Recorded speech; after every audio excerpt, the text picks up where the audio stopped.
नमस्कार। मैं चौहान सर आज की क्लास में आप सबका स्वागत करता हूं। आज हम झारखंड में बौद्ध धर्म के ऊपर चर्चा करने वाले हैं। जो बच्चे जेपीएससी एग्जाम या जेएसएससी का कोई भी एग्जाम हो, जैसे सीजीएल या कोई अन्य एग्जाम हो, और उसमें झारखंड के विषय में अगर प्रश्न पूछे जाते हैं तो निश्चित रूप से बौद्ध धर्म काफी विशेष एक टॉपिक है जहां से प्रश्न बनने के चांसेस जो है काफी अधिक होते हैं। और प्रायः एग्जामों में देखा जा रहा है कि बौद्ध धर्म से क्वेश्चन बन ही रहे हैं। तो आज हम झारखंड में बौद्ध धर्म के ऊपर विशेष रूप से चर्चा करने जा रहे हैं। इस चर्चा में हम देखेंगे क्या क्या। हम देखेंगे कि बौद्ध धर्म जो था, भारत में जब बौद्ध धर्म फला फूला, उसका क्या प्रभाव झारखंड में रहा, और उस प्रभाव को अगर देखना है तो अवशेष वगैरह जो है झारखंड में किस प्लेस से बौद्ध धर्म के अवशेष प्राप्त हुए। तो हम झारखंड के उन जिलों के ऊपर चर्चा करेंगे जहां से बौद्ध धर्म के प्रमाण प्राप्त होते हैं। साथ ही हम बात करेंगे कि जब बौद्ध धर्म की शुरुआत हुई तो कुछ राजाओं ने बौद्ध धर्म का मदद किया उसको बढ़ाने में, और कुछ राजाओं ने बौद्ध धर्म को मिटाने की कोशिश की, जिसका हम देखेंगे कि कौन से राजा सपोर्ट में थे और कौन से राजा विपक्ष में थे। इस प्रकार एक विस्तृत चर्चा बौद्ध धर्म पे आज किया जाए ताकि आपका एग्जाम से प्रश्न न छूटे। देखिएगा, अगर बौद्ध धर्म की बात किया जाए तो बौद्ध धर्म की शुरुआत जब भारत में होती है तो भगवान बुद्ध के बुद्धि ज्ञान प्राप्ति के बाद से होती है। जब भगवान बुद्ध यानी सिद्धार्थ ने अपना ज्ञान प्राप्ति किया बौद्ध गया में, उर्गवेला में, उसके बाद उन्होंने शिक्षा देना शुरू किया बौद्ध धर्म के बारे में। वो बता रहे थे सभी जगह कि क्या होता है, एक व्यक्ति का जीवन कैसा होना चाहिए, जीवन का मार्ग कैसा होना चाहिए, किन चीजों को मानना चाहिए। अंत में जाकर के उनके दिए हुए उपदेश, उनके बनाए हुए नियम कानून ही बौद्ध धर्म का रूप ले लेता है। तो इस प्रकार से बौद्ध धर्म की शुरुआत होती है। एक्चुअली में बौद्ध धर्म की शुरुआत के पीछे का कारण अगर हम देखें तो उत्तर वैदिक काल में हुए परिवर्तन है। जैसे आपको पता होगा कि जब सनातन धर्म की शुरुआत हुई ऋग्वेद कालीन सभ्यता में, तो ऋग्वेद कालीन सभ्यता में सनातन धर्म की स्थिति जो थी बहुत शानदार थी। इस समय वर्ण व्यवस्था था, कोई भी जाति व्यवस्था नहीं थी कि किसी को छोटा या बड़ा दिखाया जाए, ऊंच नीच का भाव नहीं था।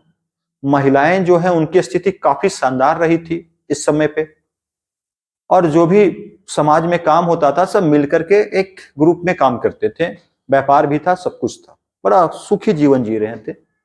लेकिन कई वर्ष बीतने के बाद धीरे धीरे एक ऐसा काल आया जिसे हम उत्तर वैदिक काल कहते हैं। उत्तर वैदिक काल में कुछ बुराइयों ने अपना छाप छोड़ा। जैसे जो महिलाओं की स्थिति काफी अच्छी थी वह स्थिति बदतर हो गई। महिलाओं को पर्दा प्रथा, महिलाओं का बाल विवाह, विधवा विवाह का न होना, ये सब सारी चीजें बुराइयां प्रवेश कर गई। एजुकेशन का न होना महिलाओं के लिए, साथ ही जो वर्ण व्यवस्था थी वो जाति व्यवस्था में बदल गई। समाज में कई वर्ग हो गए, कोई ऊंचा वर्ग, कोई छोटा वर्ग, तो हीन भावना से देखा जाने लगा। तो इस प्रकार से समाज का एक वर्ग काफी शोषित हो गया।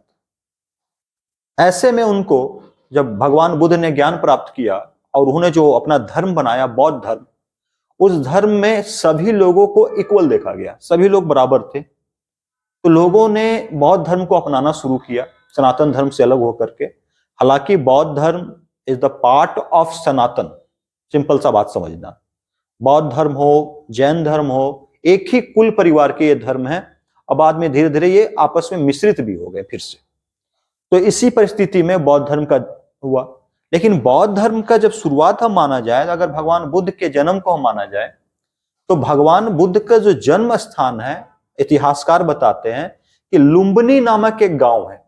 लुम्बिनी, जो अभी रिसेंटली अगर बात किया जाए तो नेपाल में पड़ता है वो प्लेस। वहां पे भगवान बुद्ध का जन्म होता है। माता उनकी महामाया थी। 7वें दिन उनकी मृत्यु हो जाती है। उसके बाद उनकी जो सौतेली माँ बनी, उनकी मासी प्रजापति गौतमी, उनके पिता से विवाह होता है सुदोधन से, और ये अपने राजपाट में चले जाते हैं। इनके बचपन में ही कुछ भविष्यवाणी हुई थी कि ये बड़ा होकर के एक बड़ा साधु बनेगा। पिता दुखी रहते थे और इनका भी मन इसमें लगता नहीं था राजपाट में। शादी विवाह बहुत जल्द कर दिया जाता है, लेकिन फिर भी इनका मन संसार में नहीं लगता।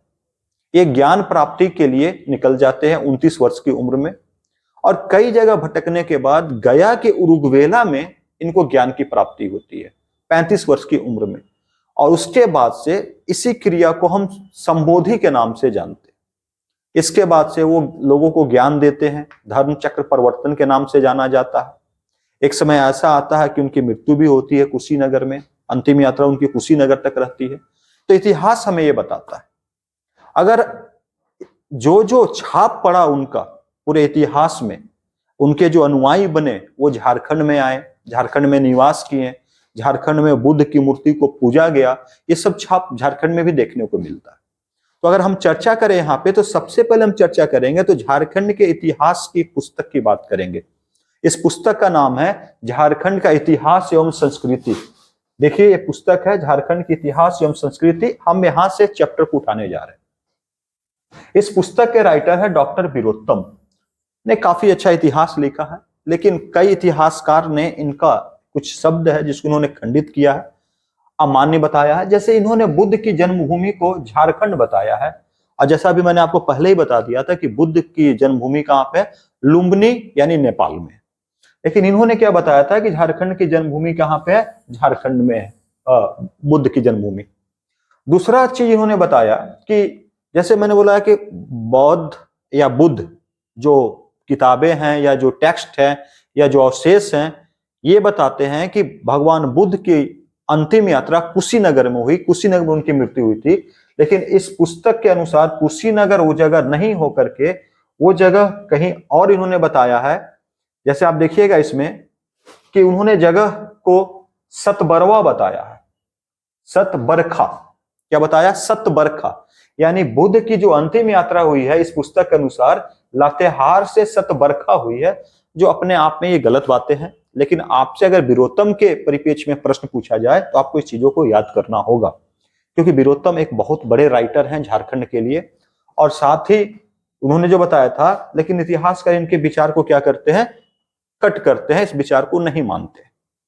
तो हमने शुरुआत किया है कि झारखंड में वीरोत्तम की पुस्तक से क्या बातें की गई है, और हम धीरे धीरे इस पे काफी चर्चा करने वाले हैं। हमने 2 जिला यहाँ पे दिखाया है मैप पे, पलामू और धनबाद को। हम बाद में बहुत सारे जिलों के यहाँ पे भरने वाले हैं, बात करेंगे कैसे कैसे किन जिलों में बौद्ध धर्म का विकास हुआ, इस पे चर्चा करने वाले हैं। तो हम शुरुआत यहाँ पे करेंगे पलामू से। पलामू को अगर आप देखेंगे मैप के ऊपर तो पलामू आपको दिख रहा है, गढ़वा के जस्ट बगल में पलामू है। यानी हम ये बोल सकते हैं, देखिएगा इस जगह पे,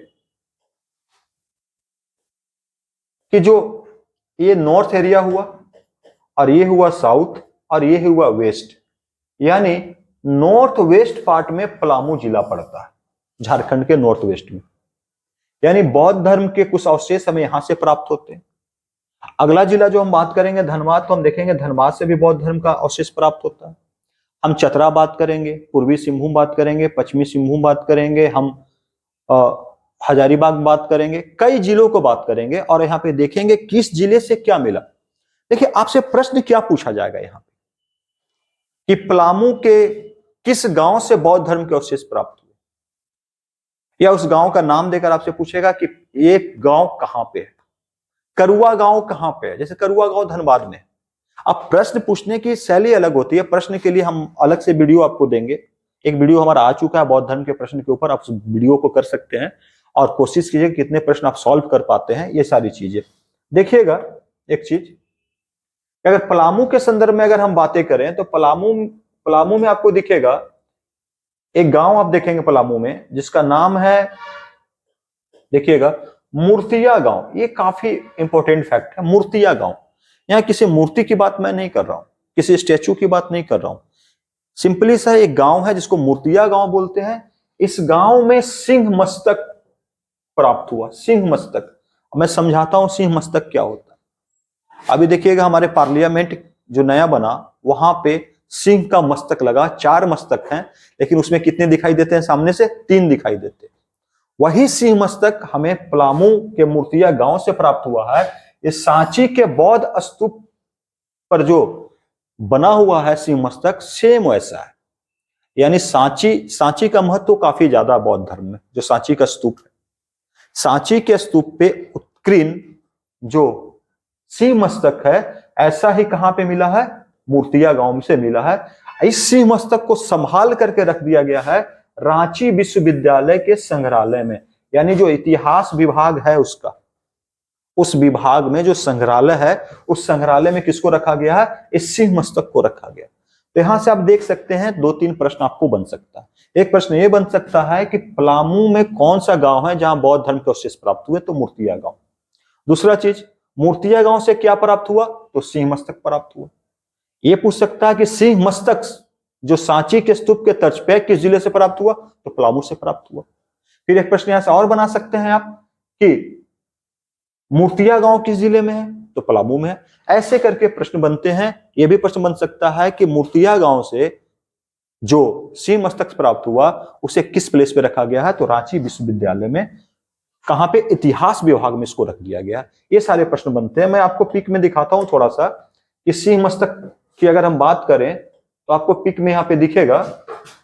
जैसे ये सांची का स्तूप है, जो हम स्तूप की बात कर रहे थे, इस स्तूप में देखिएगा ऊपर में ये जो है यही सिंह मस्तक से, और सेम ऐसा ही सिंह मस्तक कहां मिला है? पलामू के मूर्तिया में मिला है। ये सांची स्तूप काफी फेमस है बौद्ध धर्म के लिए। लोग वहां पे जाते हैं, अपनी जो आस्था उनका है इसको देखते हैं। आपको भी देखना चाहिए एक बार जाकर के। इतिहास को देखने से, समझने से आपकी समझ की शक्ति काफी बढ़ती है। देखिएगा, अगर और आगे बात करें हम तो ये था पलामू का। दूसरे में आते हैं धनबाद। जैसे मैं जो क्लास आपको ले रहा हूं, ये क्लास मैं धनबाद से ले रहा हूं। धनबाद में बेकारबांध एक प्लेस है स्टेशन के पास, यहां से हमारी क्लासेस चलती है समोधी आईएएस की। तो देखिएगा, धनबाद की अगर बात करें तो धनबाद में एक गांव है जिसका नाम है करुआ गांव। इस करुआ गांव के ऊपर हम बात करेंगे। ये करुआ गांव, जैसे एक गांव आपको मिला पलामू में, क्या मिला था? मूर्तिया गांव। और यहाँ पे कौन सा गांव मिला? करुआ गांव। ये सब आपको बहुत जरूरी है याद रखना, कौन गांव कहां पे है। और करुआ गांव से किसके अवशेष प्राप्त हुए? तो बौद्ध धर्म के अवशेष प्राप्त हुए। तो बौद्ध स्तूप की प्राप्ति हुई है। करुआ गांव से क्या मिला? बौद्ध स्तूप मिला।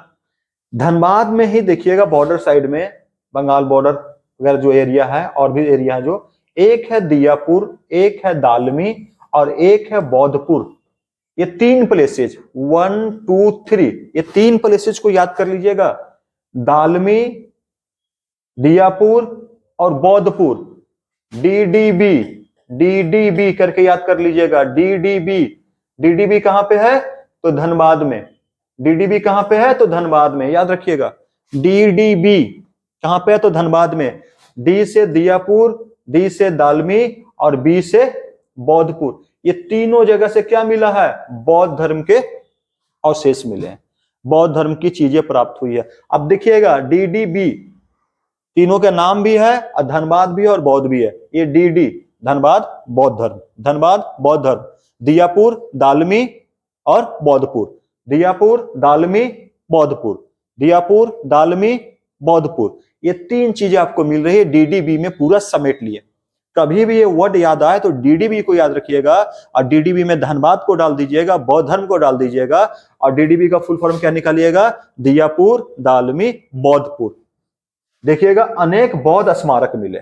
ये चीज याद करने का एक तरीका है। बौद्धपुर का बुद्धेश्वर मंदिर, देखिएगा, बौद्धपुर का बुद्धेश्वर मंदिर इसमें बहुत महत्वपूर्ण है। साथ ही एक राइटर हैं टी ब्लॉस, जो खोजकर्ता भी हैं। इन्होंने अनेक बौद्ध धर्म के अवशेष यहाँ पे खोजे हैं इन प्लेसों में। अब बेंगलर के मुताबिक, जो राइटर हैं बेंगलर, इनके मुताबिक ये सारे अवशेष जो आपको मिल रहे हैं धनबाद में, ये कब के हैं? 10वीं शताब्दी के। देखिए, कई प्रश्न इस पे फोकस करता है कि ये अवशेष कब का है, 7वीं शताब्दी का, 8वीं का, 9वीं का, 10वीं का। तो आप माइंड में इन डेटा को फिक्स कर लेना है। धनबाद से जो भी आपको नजर आ रहे हैं, बेंगलर ने बोला है ये कब के हैं? तो 10वीं शताब्दी की ये चीजें यहाँ पे मौजूद है। और बुद्धपुर किस नदी के बगल में है? तो कसाई नदी के तट पे स्थित है। आप पुरुलिया साइड जाइएगा धनबाद से, जो धनबाद से आपका रास्ता है महुदा, महुदा से जो पुरुलिया की ओर आप निकलते हैं उस ओर, तो उसी रास्ते में आपको कसाई नदी मिलती है और बौद्धपुर उसी कसाई नदी के किनारे स्थित है। यानी डीडीबी काफी इंपॉर्टेंट है आपके लिए, धनबाद में डीडीबी। चलिए आगे बढ़ते हैं। देखिएगा, हम आते हैं इसके बाद बात करते हैं हजारीबाग के ऊपर। और हजारीबाग के ऊपर जब बातें करेंगे तो देखिएगा, बहोरनपुर, बड़ा सिंपल सा बात है। पलामू में मूर्तिया गांव, धनबाद में करुआ गांव, और हजारीबाग में कौन सा, बहोरनपुर से भगवान बुद्ध की भूमि स्पर्श मुद्रा वाली मूर्तियां एवं मां तारा की मूर्ति सहित 6 मूर्तियां प्राप्त हुई है। देखिएगा 6 मूर्तियां यहां पे प्राप्त हुई है। अब इस 6 मूर्ति को आपको याद रखना है कि 6 मूर्तियां हैं भूमि स्पर्श मुद्रा वाली। अब मां तारा की मैं समझा देता हूं, भूमि स्पर्श मुद्रा क्या होता है। अगर कोई व्यक्ति बैठा हो और अपने दोनों पैर के ऊपर चढ़ा करके हाथ को इस प्रकार से रखा हो, और इस प्रकार से हाथ को रखना, इसी को, और इस प्रकार से मौन हो, इसे भूमि स्पर्श मुद्रा कहते हैं। भगवान बुद्ध को जो ज्ञान की प्राप्ति हुई थी उरुग्वेला में, उनको इसी मुद्रा में प्राप्त हुई है, भूमि स्पर्श मुद्रा में। तो अब उनकी जो मूर्तियां बनी है हजारीबाग में जो प्राप्त हुई है, वो मूर्तियां भगवान बुद्ध की ज्ञान प्राप्ति को इंडिकेट कर रही है, इतना याद रखिएगा। ये जो मूर्तियां हैं भगवान बुद्ध को ज्ञान प्राप्ति को इंडिकेट कर रहे हैं, उसी मुद्रा में उनको यहाँ पे पूजा जा रहा था हजारीबाग में। बहोरनपुर एक गांव है जहां पे ये चीजें हुई। साथ ही मां तारा की मूर्ति प्राप्त हुई है। तो मां तारा का मतलब समझिएगा, भारत में 10वीं शताब्दी के आसपास एक शाखा बना जिसे वज्रयान शाखा बोलते हैं। बौद्ध धर्म क्या हुआ, भगवान बुद्ध की जो महानिर्वाण की प्राप्ति हुई, इसके बाद बौद्ध धर्म कई भागों में बटा। शुरुआत में तो हीनयान महायान में बटा, बाद में एक शाखा और जुड़ती है जिसको वज्रयान बोलते हैं। वज्रयान का कॉन्सेप्ट बिल्कुल अलग था। जैसे हीनयान ने क्या किया था कि भगवान बुद्ध के जो मूल उपदेश थे उसे मान करके वो अपना श्रद्धा भक्ति रखते थे। महायान ने कुछ परिवर्तन किए थे नए सांसारिक नियमों के साथ और उसको मान रहे थे। लेकिन वज्रयान का तो तरीका बिल्कुल अलग था। इन्होंने तंत्र मंत्र को लाया, साधना क्रिया को लाया, मांस मदिरा को लाया, और इस तरीके से ये अपनी पूजा आराधना को कर रहे थे और एक मां की पूजा कर रहे थे जिनका नाम था मां तारा। तो जो मां तारा थी, जो 10वीं शताब्दी की में आसपास उनकी पूजा शुरू हुई, उनकी मूर्ति कहां से मिली है, हजारीबाग से। हम आगे बात करेंगे, इनकी मूर्ति हजारीबाग के अलावा भी और किसी प्लेस से मिली है, हम देखेंगे। साथ ही हजारीबाग में प्लेस है 5 पंडवा यानी पकरी बरवाडी, यहां से बौद्ध स्तूप मिला है, देख लीजिएगा। और जो ये बौद्ध स्तूप मिला है, राजगीर का जो स्तूप है उस स्तूप के समान है ये, और इसके आसपास बहुत भगवान की सैकड़ों मूर्तियां पाई गई है। तो हजारीबाग में 2 प्लेस याद करना है, बहोरनपुर और 5 पंडवा आपको याद करके चलना है, और मां तारा की मूर्ति को भी आपको देखना है। चलिए अगला टॉपिक इसी में हमारा है चतरा। ये बहुत जरूरी है टॉपिक, देखिएगा। चतरा जिले की हम बात करें तो चतरा जिले में आप देखिएगा एक प्लेस है इटखोरी। इटखोरी फेमस है भद्रकाली मंदिर के लिए। इसमें मां भद्रकाली की एक मूर्ति है, बहुत विराट रूप में, बहुत बड़ी मूर्ति है। हिंदू धर्म की आस्था है, यहाँ पे काफी लोग जाते हैं, काफी भीड़ होता है और माता से आशीर्वाद लेते हैं। इसी माता के जो मंदिर है, जो गर्भगृह है, गर्भगृह के बाहर में जो मंदिर का पूरा परिसर है, उस परिसर की बात हो रही है यहाँ पे। उस परिसर में बुद्ध की 4 प्रतिमाएं प्राप्त हुई है। अब ये प्रतिमाएं कब की है, 7वीं सदी की है। जैसे हमने धनबाद में जो मूर्तियां देखा वो 10वीं शताब्दी की थी। अगर चतरा की मूर्ति का बात किया जाए, भद्रकाली मंदिर के परिसर की बात की जाए, तो इसके लिए आंसर क्या होगा, 7वीं सदी की मूर्ति है, जिसकी मुद्राएं अलग अलग है। देखिएगा ये मूर्तियां बालू पत्थर की बनी हुई है, सैंड स्टोन की मूर्ति है, आपको यह भी याद रखना है। चतरा से प्राप्त मूर्तियां कैसी है, बालू पत्थर से बनी हुई मूर्तियां हैं। ये हर्षवर्धन काल की प्रतीत होती है, ऐसा कहा जाता है। मूर्ति में बुद्ध मुकुट पहने हैं।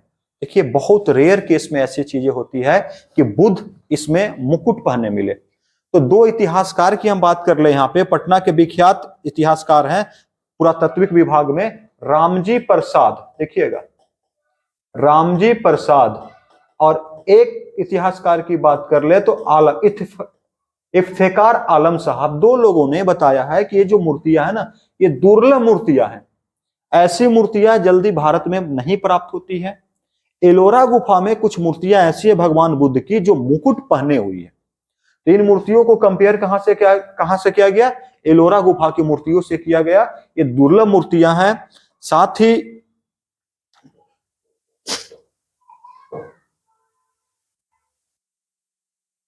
ही कुछ बौद्ध भिक्षुओं की मूर्तियां भी मिली है। बौद्ध भिक्षु ऐसे लोग जो भगवान बुद्ध की पूजा करते हैं और अलग अलग प्लेसों पे जाकर ज्ञान दिया करते हैं, ऐसे लोगों को बौद्ध भिक्षु कहते हैं। और बौद्ध भिक्षु की भी मूर्तियां प्राप्त हुई है। कहां से? हंटरगंज के कोल्हुआ पहाड़ से। ये भी कहां पे? आपका चतरा में। अब याद रखना है, कोल्हुआ पहाड़ी कहां पे है? कोल्हुआ पहाड़ी चतरा में। और कोल्हुआ पहाड़ी से क्या मिला है? बौद्ध भिक्षुओं की मूर्ति मिली है। हंटरगंज एक प्लेस है, तो इसको याद करके आपको आगे बढ़ना है। चलिए नेक्स्ट जिला हम देखते हैं, खूंटी। तो खूंटी की अगर बात किया जाए तो खूंटी में गांव देख लीजिए, बेलवादा ग्राम। देखिए गांव का नाम है, खूंटी का गांव है बेलवादा ग्राम। यहां से बौद्ध विहार के अवशेष मिले। देखिए बौद्ध विहार को समझिएगा, बौद्ध विहार क्या होता है। मेन एंशिएंट में हमने चर्चा की थी इसके ऊपर। बौद्ध विहार ऐसे प्लेस होते हैं जहां पे जगह बनता है, जहां पे बौद्ध धर्म के अनुयायी वहां पे रुके, अपना खाना पीना का व्यवस्था दिया जाता है उनको, जो मांग के आते हैं वहां पे खाते हैं और प्रवचन करने वहां से निकल जाते हैं। मतलब कुटिया टाइप का जो प्लेसेज होता है जहां पे बौद्ध भिक्षु ठहरते हैं, उसे बौद्ध विहार कहा जाता है। जैसे आपने पढ़ा था जेत वन के बारे में एंशिएंट में, कि जेत वन को दिया गया था खरीद करके बौद्ध विहार बनाने के लिए भगवान बुद्ध को। तो बिंबिसार ने काफी सपोर्ट किया था उस समय, और राजाओं ने सपोर्ट किया था। तो बौद्ध विहार उन्हें बोलते हैं। तो बौद्ध विहार उस समय जो बने थे, अब वो सब खंडर हो चुके हैं। तो जो खंडर बचे हैं, उन खंडरों का अवशेष भी प्राप्त होता है। तो झारखंड में बौद्ध धर्म की बात करें तो अवशेष कहां से मिला है? खूंटी के बेलवादा ग्राम से मिला है।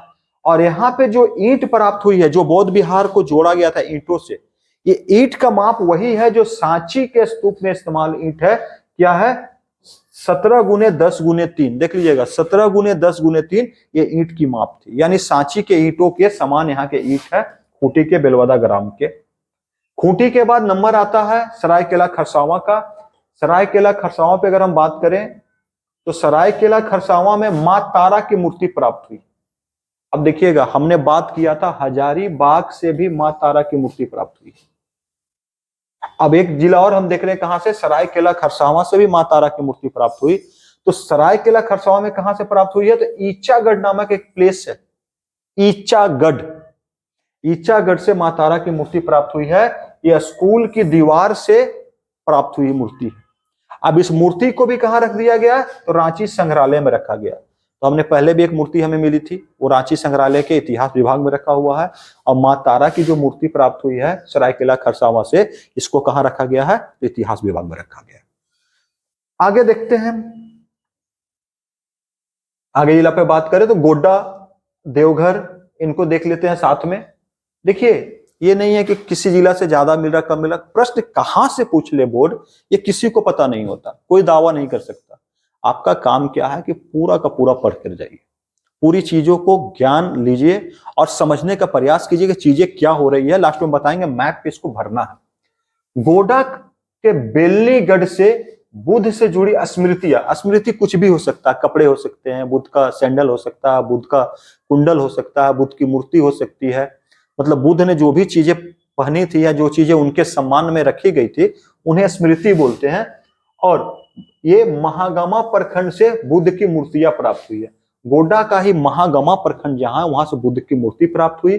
बेलनीगढ़ को भिक्षुनी गृह कहा जाता है, भिक्षुनी गृह, यानी जहां भिक्षुनियों क्या होते थे, रुकते थे। भिक्षुनियों का जो गांव है उसे भिक्षुनी गृह कहा जाता है बेलनीगढ़ को। ये टर्म याद रखिएगा, भिक्षुनी गृह किसे कहा जाता है? बेलनीगढ़ को। बेलनीगढ़ किस जिले में है? तो गोड्डा जिले में। देवघर को देख लीजिए, देवघर का करा गांव, देखिए बड़ा छोटा सा अंतर है। एक मिला था हमें करुआ गांव। करुआ गांव कहां था? थोड़ा सोच के कमेंट कर दीजिएगा। तो करुआ गांव कहां था? सोचिए सोचिए, करुआ गांव कहां था?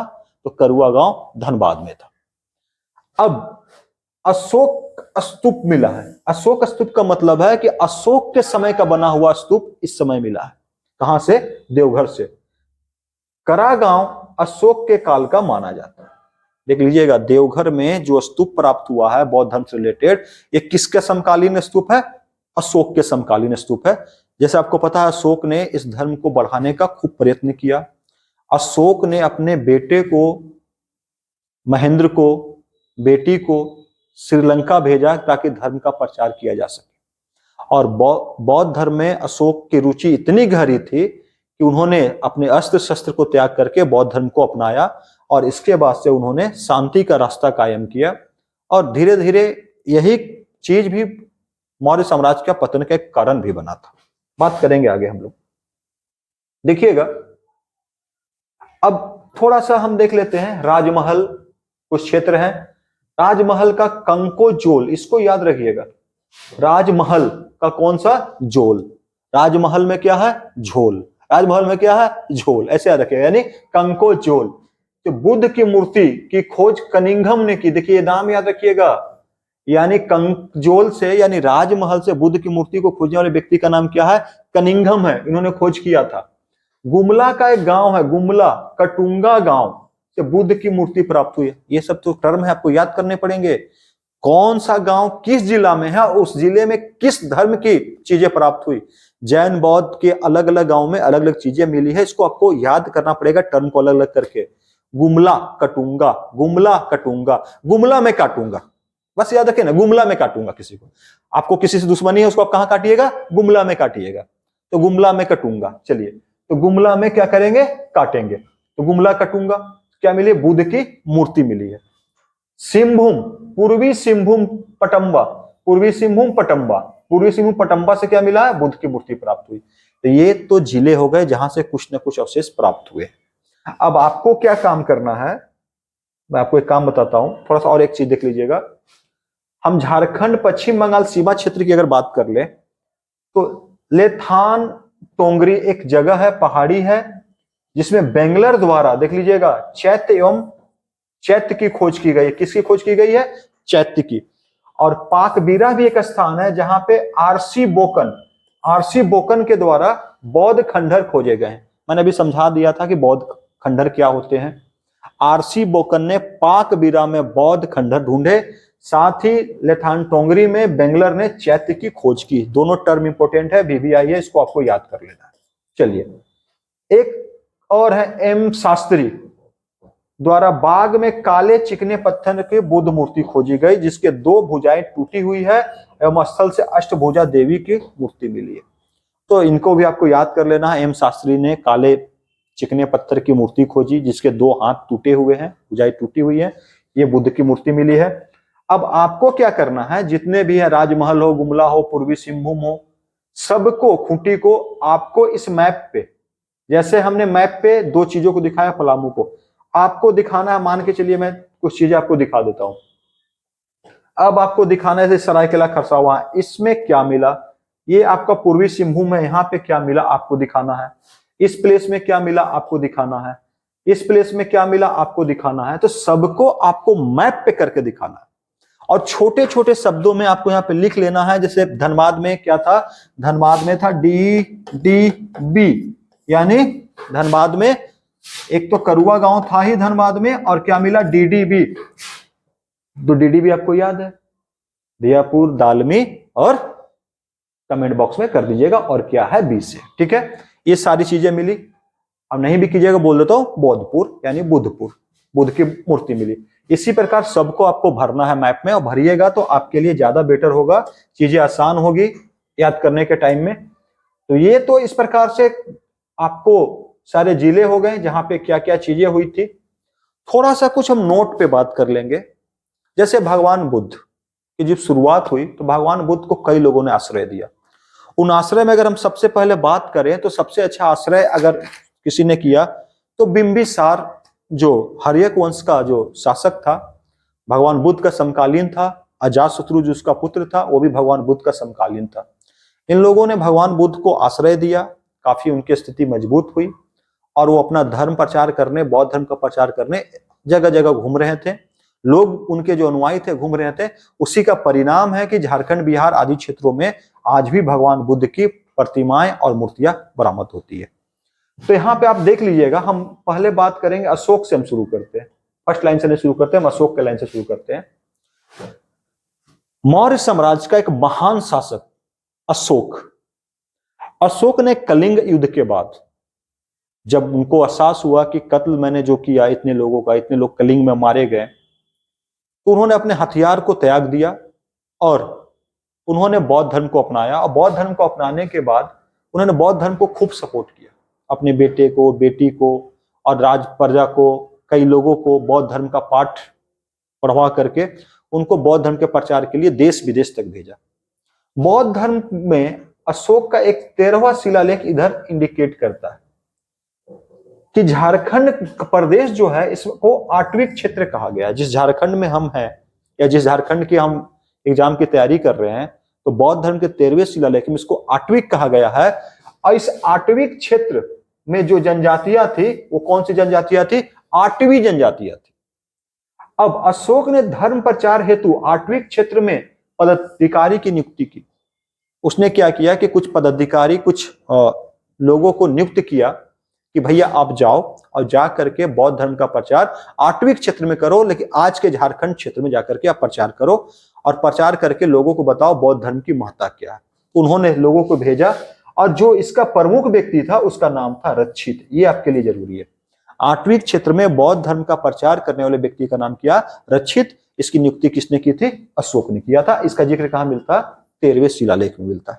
चलिए, बौद्ध आचार्य बुद्ध घोष, एक बौद्ध में काफी आचार्य हैं जिनका बड़ा नाम है इनका। बुद्ध घोष द्वारा उपदेशित प्रदेश को वनवास कहा गया, यानी झारखंड प्रदेश को उन्होंने वनवास कहा है। अब थोड़ा हम कनिष्क की बात कर लेते हैं। तो कुषाण वंश का शासक कनिष्क है। के काल में झारखंड में बौद्ध धर्म का प्रचार ज्यादा हुआ। बौद्ध धर्म में कनिष्क का आश्रय प्राप्त था। कनिष्क ने जब बौद्ध धर्म का प्रचार शुरू किया, इसके कई प्रमाण मिलते हैं। कनिष्क के कई सिक्के प्राप्त होते हैं जो बौद्ध धर्म के प्रचार से रिलेटेड है।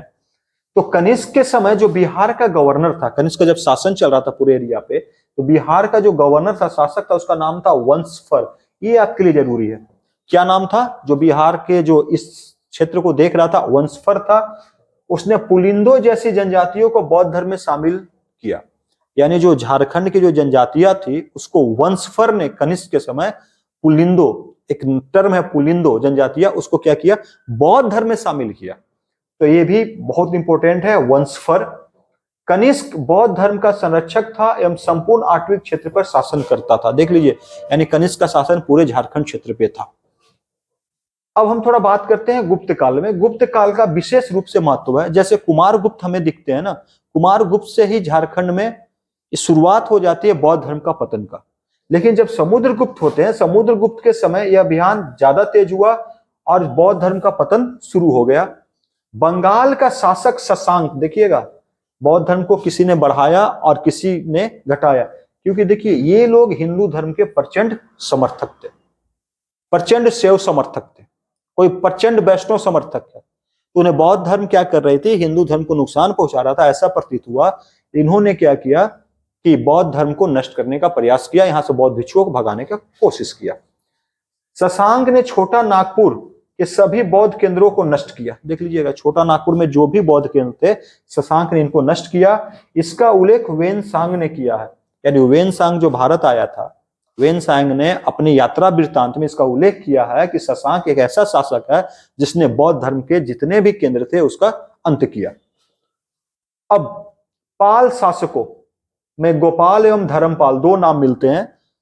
ने समय बौद्ध धर्म फिर से फला फूला, फिर से बौद्ध धर्म आगे बढ़ा। इस समय वज्रयान शाखा की स्थापना हुई छोटा नागपुर में। जैसे हमने वज्रयान शाखा पे पहले बात की थी कि 10वीं शताब्दी के आसपास वज्रयान शाखा देखने को मिलता है। और वज्रयान शाखा किसके समय फला फूला है? तो वज्रयान शाखा पाल शासकों के समय, खासकर गोपाल एवं धर्मपाल। वही वज्रयान शाखा जिसमें मां तारा का महत्व था, जिसमें मैथुन का महत्व था, जिसमें शराब का महत्व था, जिसमें तंत्र मंत्र विद्या का महत्व था, इस समय यह फला फूला। बख्तियार खिलजी के आक्रमण के बाद बौद्ध धर्म का लगभग झारखंड से सफाया हो गया, लगभग सफाया हो गया। तो ये था बौद्ध धर्म का किस प्रकार से झारखंड में पतन हुआ। कई शासक आए, कई शासकों ने बौद्ध धर्म को खड़ा किया, कई शासकों ने बौद्ध धर्म को हटाने का कोशिश किया, लेकिन आज भी बौद्ध धर्म है। बौद्ध धर्म का जो प्रमुख तीर्थ स्थल है उसमें से एक हमको जो नजर आता है सबसे बड़ा, जो गया में उरुगवेला, जहां पे भगवान बुद्ध ने संबोधि की प्राप्ति की, ज्ञान की प्राप्ति की। और धर्म क्या है? धर्म एक रास्ता बताती है, उस रास्ते पे चलने को बताता। हिंदू हो, बौद्ध हो, जैन हो, इस्लाम हो, क्रिश्चियनिटी हो, सब एक पथ बताते हैं। उस पथ पे जो लोग चलते हैं वो उस धर्म के धर्मावलंबी कहे जाते हैं। तो हिंदू धर्म से ही बौद्ध धर्म निकला, और बौद्ध धर्म गया के उरुवेला से निकलने के बाद ये पूरे भारत में फैला। भारत से निकलकर ये दूसरे देश, चाइना, मंगोलिया, श्रीलंका, नेपाल, अलग अलग देशों में चला गया, दक्षिण कोरिया, जापान, उत्तरी कोरिया। और आज भारत में बौद्ध धर्म के अनुयायी काफी कम हैं, लेकिन बौद्ध धर्म आज भी है। लोग विदेश से बौद्ध धर्म के अनुयायी भारत आते हैं, दर्शन करते हैं, जाते हैं। अशोक ने भी बौद्ध धर्म के कई प्लेसों का विजिट किया, यात्रा किया है। तो इस प्रकार से बौद्ध धर्म में जो आपके लिए खासा इंपॉर्टेंट चीज था, मैंने आपको बता दिया है। अगर आपको वीडियो पसंद आया तो चैनल को जरूर सब्सक्राइब करें। अगर कोई प्रश्न आपका रह जाता है तो कमेंट भी करें, हम कमेंट का जवाब आपको देंगे। साथ ही हमारा एक वीडियो आया है बौद्ध धर्म, जैन धर्म के प्रश्न संबंधित। इस वीडियो को देखने के बाद उस प्रश्न को जरूर सॉल्व करें, ताकि आपका कंटेंट और क्लियर हो, कॉन्सेप्ट और क्लियर हो। तब तक के लिए जय हिंद, जय भारत, जय।